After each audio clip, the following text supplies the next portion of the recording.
continue l'émission et le fil rouge en passant maintenant au métier de l'industrie et du bâtiment. Et pour nous en parler, j'ai le plaisir d'accueillir Pierre Gomez, qui est directeur du CFA BTP à Rueil-Malmaison, et Raphaël Gudetti, qui est directeur patrimoine bâti pour la ville de Suresnes. Bienvenue à tous les deux.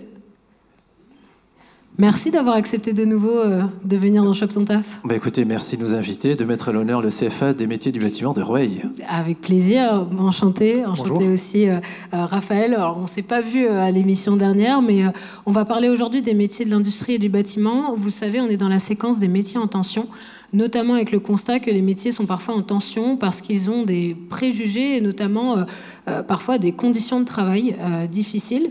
Sur les métiers du bâtiment, on peut même dire peut-être dangereuses parfois. Donc je vais peut-être commencer par vous. Pierre, je sais que c'est important pour vous d'accompagner vos étudiants dans l'insertion professionnelle. Déjà, est-ce que les métiers du bâtiment sont vraiment à la fois dangereux et peut-être pénibles ? Alors, vous avez utilisé deux termes qui font peur. Le danger et la pénibilité. Les métiers du bâtiment ne sont pas dangereux. Ils peuvent être pénibles, mais je vais prendre un exemple. Un sac de ciment, il y a encore 30 ans, pesait 50 kg. Aujourd'hui, le sac de ciment pèse 35 kg. Le législateur a modifié lourdement les situations de pénibilité au travail.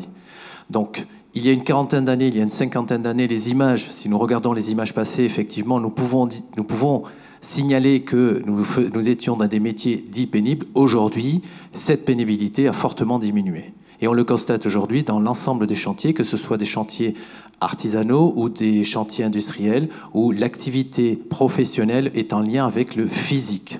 On porte une attention particulière à l'individu. Le législateur a modifié fortement cette situation et la médecine du travail, qui accompagne aussi les salariés dans les métiers du bâtiment, a permis aussi d'aller vers une situation positive.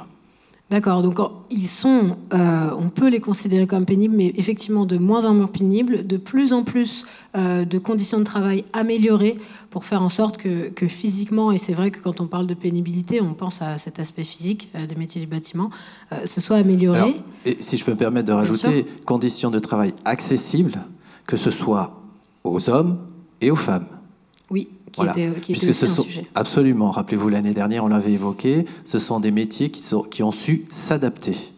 Et les métiers du bâtiment, les grandes organisations professionnelles, que ce soit la Fédération française du bâtiment ou la CAPEB, qui représente les petites et les moyennes entreprises, se sont engagées aussi à féminiser ces métiers, qui ne sont plus des métiers pénibles. Et c'est important de le dire, et merci pour cette première intervention. Du coup, je me tourne vers vous, Raphaël Gudetti. Vous êtes directeur du patrimoine bâti à la ville de Suresnes. Alors déjà, est-ce que vous pouvez nous expliquer ce que c'est d'être directeur du patrimoine bâti de la ville de Suresnes ? Alors notre mission principale, c'est d'entretenir les bâtiments de la ville, faire en sorte qu'ils puissent accueillir du public, des usagers. Et dans notre direction, on a à la fois le service gestion du patrimoine, qui va faire tous les travaux de maintenance courante, le service architecture, qui va créer des bâtiments, et également une entité sécurité sur toute la réglementation incendie, sûreté du bâtiment. Et du coup, quel type de profil est-ce que vous recrutez ? Est-ce que, par exemple, vous recrutez des personnes qui sortent du CFA Tout à fait. Bâtiment Travaux Publics ? Tout à fait. Les métiers du bâtiment sont très variés. On a à la fois l'électricien, le plombier, le menuisier, mais également le conducteur de travaux, la chargée ou le chargé d'opération, l'ingénieur fluide, le technicien sûreté. Et d'ailleurs, à la ville de Suresnes, c'est des métiers qui sont en tension, et donc on cherche ce type de poste. Et donc on va se tourner vers le CFA de Rueil pour trouver des candidats, je pense. Absolument. Pour compléter, si je peux me permettre, un jeune de 15 à 30 ans peut signer un contrat d'apprentissage. Il peut le signer dans une entreprise privée, artisanale ou une moyenne ou grande entreprise, mais il peut aussi le signer dans une collectivité, qu'elle soit territoriale, comme la ville de Suresnes.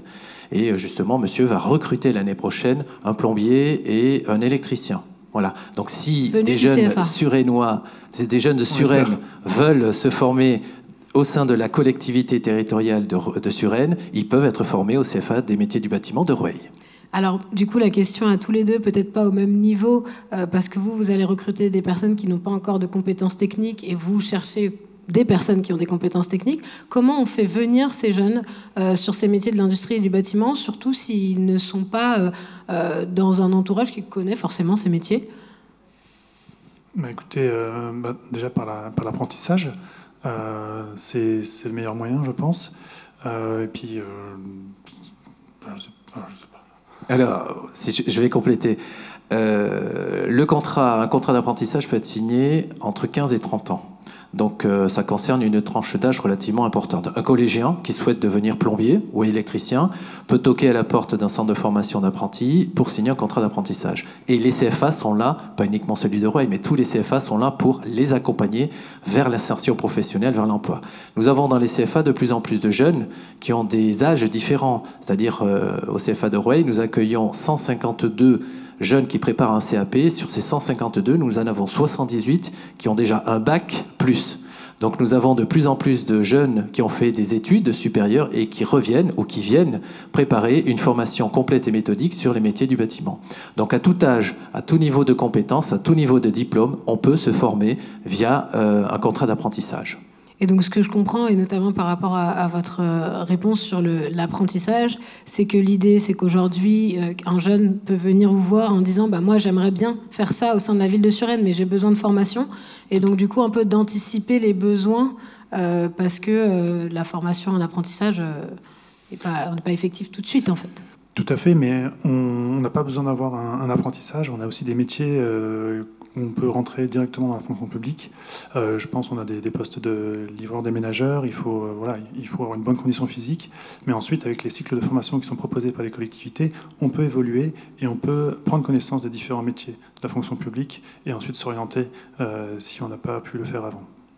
D'accord, donc c'est intéressant de voir aussi les liens qu'il peut y avoir entre l'écosystème de la formation sur ces métiers-là et les employeurs qui recrutent sur ces métiers. On voit qu'il y a des métiers qui ne nécessitent pas ou peu de compétences techniques, beaucoup de savoir-être, effectivement, de conditions physiques, et certains qui vont demander plus de compétences, et c'est là que le CFA et l'autre organisme rentrent en jeu.